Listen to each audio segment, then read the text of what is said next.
This tells me they're going to have to put down the power grid for multiple months.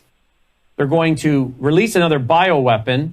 They're going to allow the junkyard dogs, the Marxists and the Islamists, off the leash. And they're going to go after our food supply. And I'm afraid we could even see major terrorist attacks in the U.S. Why are, Shahram, some of the most well-known big tech, wealthy guys, why has it been in the press the last year? They're all building multi-million-dollar bunkers.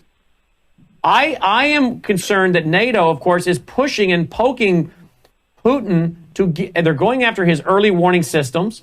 They're targeting deep into Russia. They're using Western weapons with Ukraine to target deep into Russia, including, as I said, their early warning systems, which Putin cannot let those go down. So that's going to force him to do a preemptive strike, which will give them the narrative. Oh, look at Putin, what an evil guy he is. But here's the other scenario I put out last night. What if this is all to create the narrative, get a reaction from Putin, but Putin isn't the one that lets a nuclear weapon loose in the U.S.? What if it's our own captured CCP Islamic government that releases a nuclear weapon in the U.S. and then blames it on Putin? And I'm not an apologist for Putin. What I am is a presenter of truth in both sides. And we know that this government, from 2 or 3 shows we did last year, has carried out multiple false flags against Americans. Tell me, Shahram Hadian, in your mind, why this same government would not rip loose nuclear weapons in the U.S., dirty bombs and nuclear bombs, and blame it on Putin and use that crisis to depopulate and then to implement a regime in this country under the control of their masters, the CCP. Shahram? Well, I think there's no limit to this government. So the way I would answer it is that all bets are off.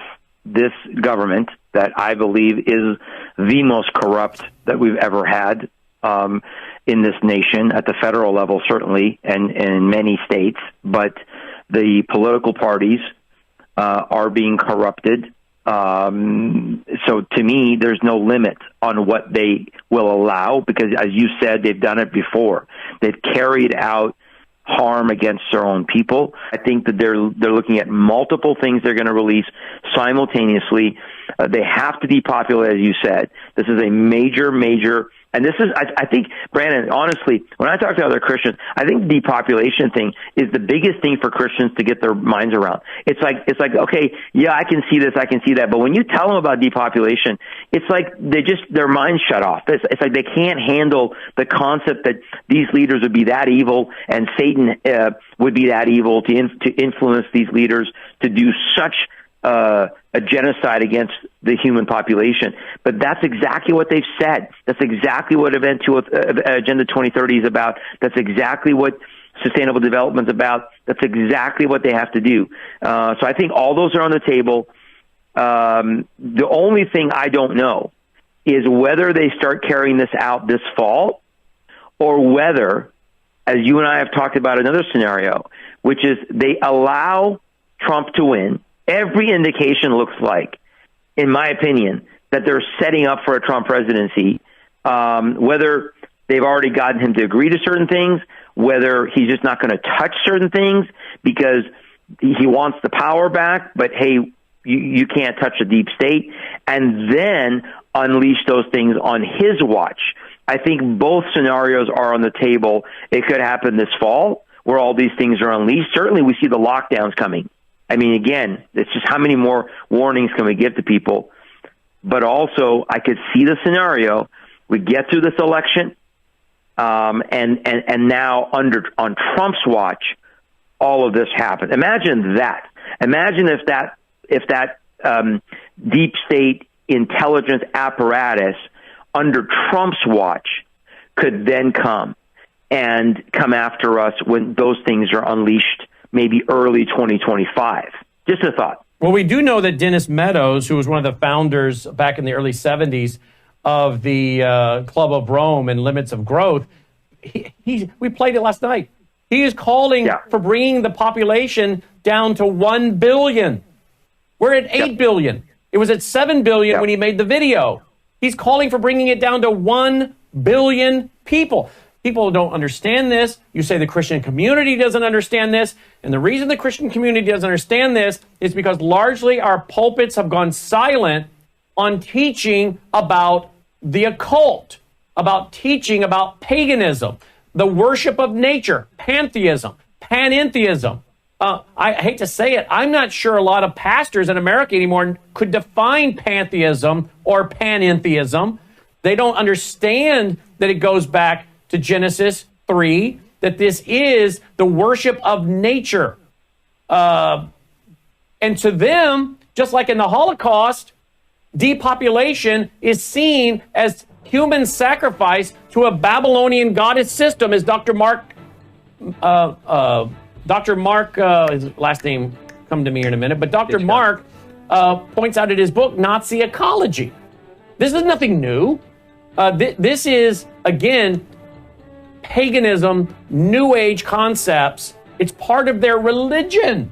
And we just get another chance to be reincarnated, and hopefully we won't come back as Christians next time, just as Hitler hoped they wouldn't come back as Jews. The Nazi Ecology by Dr. Mark Musser, M-U-S-S-E-R. I get nothing for telling you about this book, but an educated audience.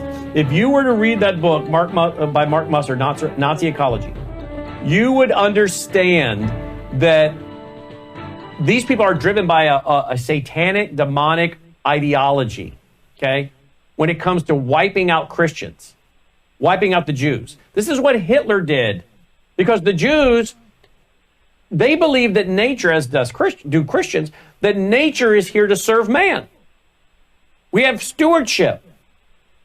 They turned it upside down, as Satan always does, that man was to serve nature. And Hitler believed that the Jews were a blight. They were, many of them, into the free market system. He blamed the financial crisis on them. They were into, obviously, their kosher diets. Some of the first rules in laws he passed in 1933 were against the kosher diets. He saw the Jews as substandard, subhuman, literally. And many of the SS officers and troops were told, you're doing them a favor. They get to get another go at it in reincarnation. Dr. Erwin Lutzer points this out in his book, Hitler's Cross. So when Christians say, I don't understand the whole depopulation thing, that's because you don't understand the cosmic humanist worldview. You don't understand pantheism. You don't understand panentheism. You don't understand the worship of nature. Not this audience, you do. But no wonder so many of us try to talk to our family and friends and they're like, depopulation, that's a bridge too far. No, it's not. It's their religious ideology.